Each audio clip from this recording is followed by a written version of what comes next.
There is something nobody taught you when you were a child. It was not in books. It was not in conversations, but it was in everything around you. In the silence of your parents when they came home exhausted. In the way problems were buried, not solved. In the unspoken air that feeling was weakness and enduring was virtue. You learned that rest was for the weak.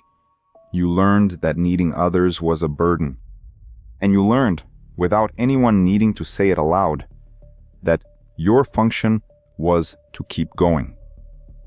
Always keep going. If you are between 45 and 60, if you feel you carry everything alone, if you feel guilt when you rest, if your body stops but your mind cannot, this video was made for you. If this channel is not yet part of your life, subscribe now. Here, you receive truths spoken quietly. Let us go back to the beginning.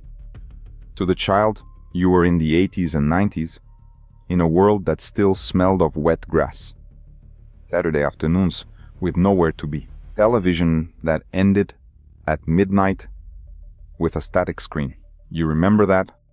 You played outside until dark. Nobody knew where you were.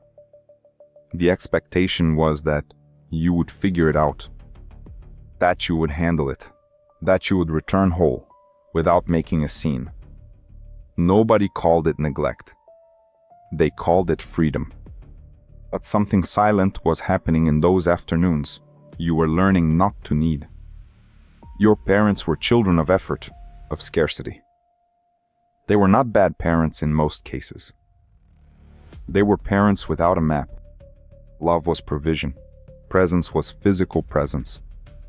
And emotion was something you held in because the world outside would not wait. So you learned early. When you cried too loud, the environment became uncomfortable. When you asked too much, you overwhelmed. There was a look, not of cruelty, but of impatience, that said without words, get over it. And you got over it.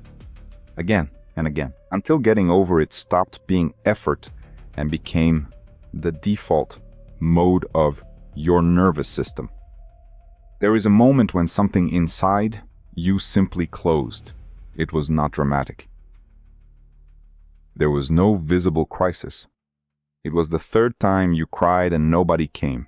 The 10th time you tried to share something and there was no space. It was the day you understood that it was safer to keep things in than to expose them, and the vault closed from the inside. The human nervous system is adaptable, and that is its greatest trap. It learns quickly what is safe and what is not. When a child grows where emotion is not welcome, the system learns. Here, needing costs too much.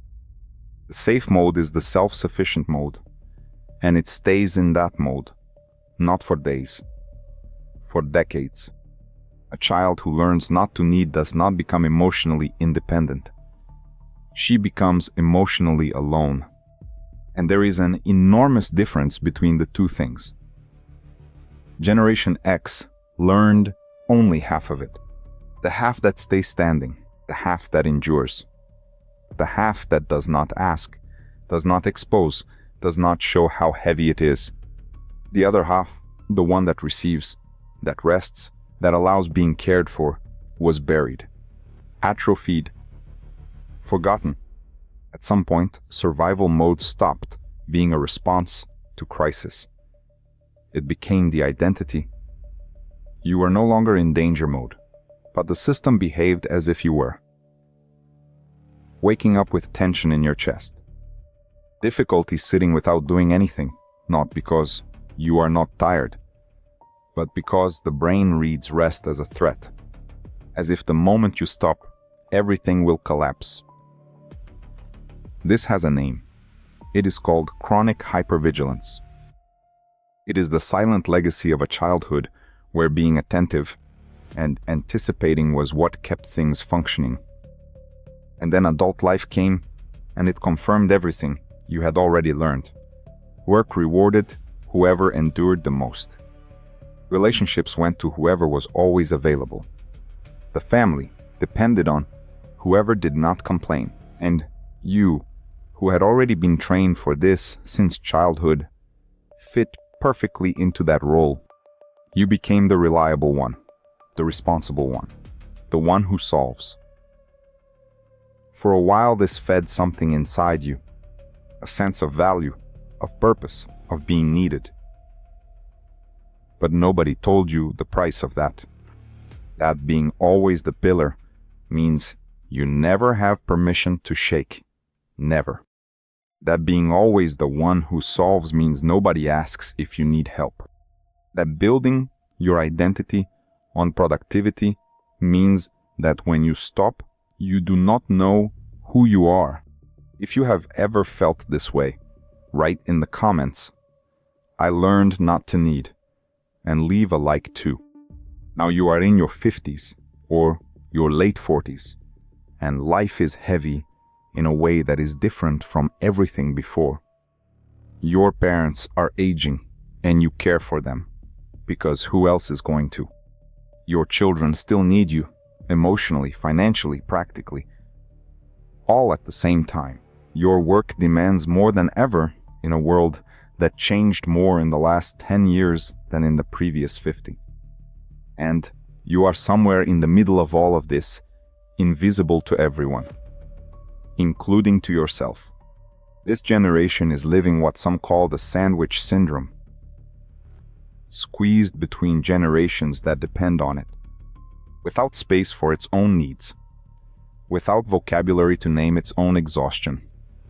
And the cruelest part of all, even now, exhausted, you feel guilt when you rest.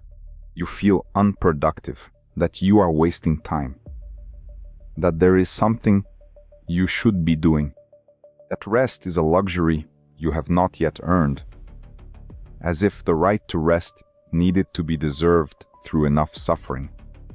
That thought is not yours. It was planted decades ago by a world that needed your resistance. And here is the truth this video exists to say. Generation X was not raised to flourish. It was raised to function. It was not taught to rest. It was taught to endure. It was not taught to receive care. It was taught to dismiss it. Its emotions had no value. They were obstacles.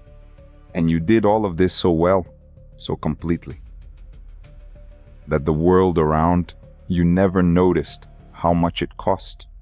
But your body noticed. The tension that will not release. The tiredness that does not pass. The nameless sadness in moments of silence. The strange emptiness after a productive day. The feeling of being present in everything and absent in yourself. This is not necessarily depression. It is the cost of decades of emotional survival. It is what happens when a human being spends an entire life prioritizing function over feeling. So what happens now? There is no list. There are no 5 steps.